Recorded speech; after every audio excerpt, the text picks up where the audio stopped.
앞서 어제 저녁에는 4당 대선 후보들의 대선 전 마지막 TV 토론이 있었습니다.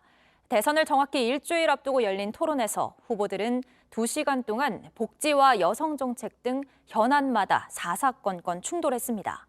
막바지에 이르러서는 20여 분 동안 대장동 의혹을 놓고 언성이 높아지며 험한 분위기도 연출됐습니다. 유미애 기자가 보도합니다. 토론 초반에는 이재명 후보의 대표 정책인 기본소득이 쟁점이 됐습니다.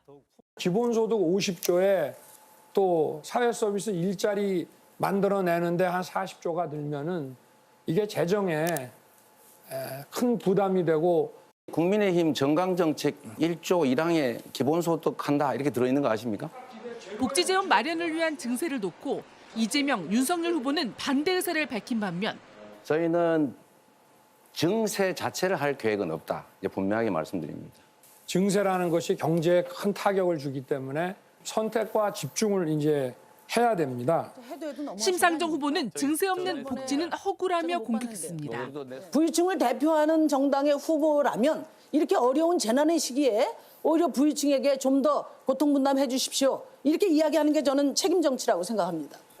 안철수 후보는 이재명 후보의 전국민 재난지원금을 문제 삼았습니다. 키 높이에 맞게 이것이 사실은 이 형평이죠. 즉 공평함이죠. 저는 이것을 제가 지적을 하고 싶습니다. 그래서 산술적 평등보다는 형평, 공평함 이것이 저는 더 맞는 방향이다. 어제 토론에선 성평등, 젠더 문제도 주요 쟁점으로 다뤄졌습니다. 윤석열 후보의 여성가족부 폐지와 성인지 예산 삭감 공약이 논쟁거리였고 이거 삭감해서 북핵 예산 맞겠다 그래서 제가 좀 황당했거든. 여기 우리 윤 후보님 곁에서 여성 정책을 제대로 코멘트해 주는 사람이 없는가 봐요. 이준석 대표 말고 없습니까? 여성가족부가 여성 업무만 하는 것도 아니고 청소년 업무 이런 거 다 하고 있는데 그 폐지해버리면 어쩌겠다는 건지 제가 이해가 안 되고요. 성인지 예산 중에서 어떤 걸 삭감해가지고 국방비에 쓸 수 있는지 한번 말씀해 주시죠. 윤 후보는 여성 문제와 관련해 이 후보의 조카살인 변호 논란을 꺼내들며 역공했습니다.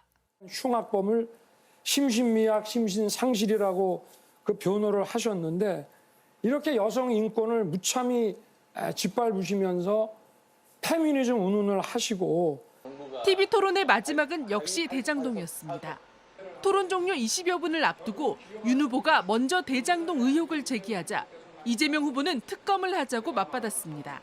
이거 대통령 선거가 끝나더라도 특검 해가지고 반드시 특검하자는 거 동의해 주시고 두 번째 거기서 문제가 드러나면 대통령이 당선돼도 책임지자 동의하십니까? 급기야 고성을 주고받는 감정 싸움으로 번집니다. 이거 보세요. 동의하십니까? 이거 보세요. 동의하십니까?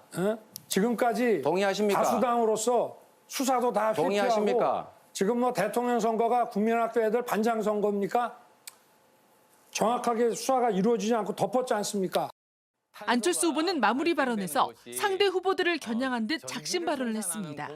대통령과 가족이 도덕적이어야 청와대가 깨끗하고 공직사회가 투명하고 그리고 또 사회가 공정하게 됩니다. 어제 마지막 TV 토론을 마친 네 후보는 오늘 다시 막판 유세전에 나섭니다. 이재명 후보는 서울에서 여성 표심을 공략하고 윤석열 후보는 오늘부터 6박 7일간의 유세 대장정에 돌입합니다. 심상정, 안철수 두 후보는 서울에서 대학가를 돌며 청년 표심 잡기에 나섭니다. JTBC 유미입니다. 선거 규정상 오늘부터는 여론조사를 해도 결과를 알릴 수 없게 돼 있는데요. 그전에 저희 JTBC가 실시한 마지막 여론조사 결과 이재명 36.6%, 윤석열 42.3%, 두 후보가 오차범위한 접전 양상을 보였습니다. 막판 양쪽의 지지층이 결집하고 있는 것으로 분석됩니다. 연지환 기자의 보도입니다. 여야 후보 4사람이 이번 대선에서 붙는다면 누구에게 투표할지 물었습니다. 이재명 더불어민주당 후보 36.6%, 윤석열 국민의힘 후보 42.3%, 오차범위 안에서 윤 후보의 지지율이 5.7%포인트 더 높습니다. 심상정 정의당 후보는 2.9%, 안철수 국민의당 후보 6.7%입니다. 지난 조사에선 윤 후보가 오차범위 밖에서 앞섰는데 격차가 줄었습니다. 후보들이 최대 격전지로 꼽고 있는 서울에선 윤 후보가 16.5%포인트 오차범위 밖에서 앞섰습니다. 인천 경기 지역은 초접전입니다. 이 후보는 올해 들어 처음 호남에서 70%를 넘었고 윤 후보도 대구 경북 지역에서 60%를 넘었습니다.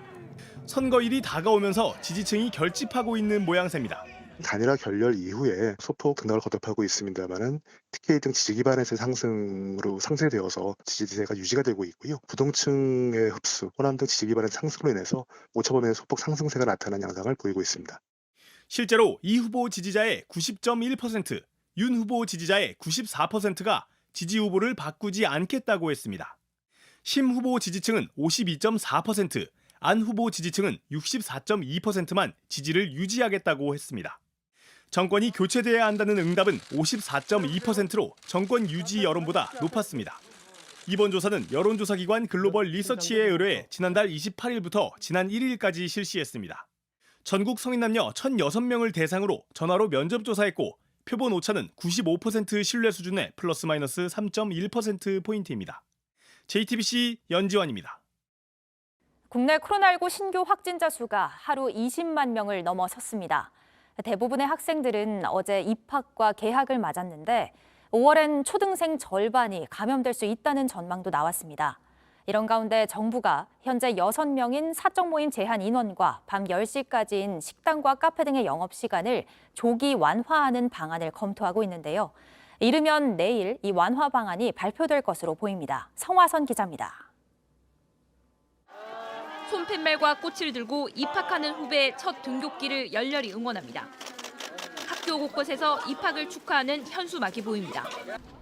어린 학생들은 엄마나 친구의 손을 잡고 학교로 향합니다. 학교에서는 자가검사 키트를 나눠주고 사용법을 설명했습니다. 선생님 그걸 매일매일 해요? 아니요. 매일매일 하진 않아요. 너무 걱정하지 않아도 돼요. 확진자가 폭증했지만 대부분 학교가 등교를 선택했습니다. 강남 한복판에 사실은 과밀 학급입니다. 34명, 35명인데 학생들이 와서 적응해보자. 모여서 같이 지내면서 적응하고. 학교마다 사정에 따라 급식이나 하교 시간은 다릅니다. 빵 같은 대체식을 주거나 오전 수업만 하는 곳도 있습니다. 제일 걱정스러운 것들이 이제 또 급식실에서 급식을 해야 되는 거. 선생님이 만일 양성이 나오면 이제 그럴 때는 그 반이 전체가 원격으로 가야 할 수도 있고. 지금 확산세라면 5월에는 유치원과 초등학생의 절반이 감염될 수 있다는 예측도 나왔습니다. 5에서 11세 학생들의 백신 접종 계획이 아직 나오지 않은 점도 걱정스럽습니다. 이런 가운데 정부는 13일까지로 예정된 거리 두기를 더 빨리 푸는 방안을 검토 중입니다. 유행 확산 차단을 위한 거리 두기의 강화 효율성이 떨어진다고 보고 있습니다. 조정 필요성이 있는지에 대한 의견들을 수렴해 볼 예정입니다. 개학 첫날부터 학교 안팎에서 불안감이 커지고 있습니다.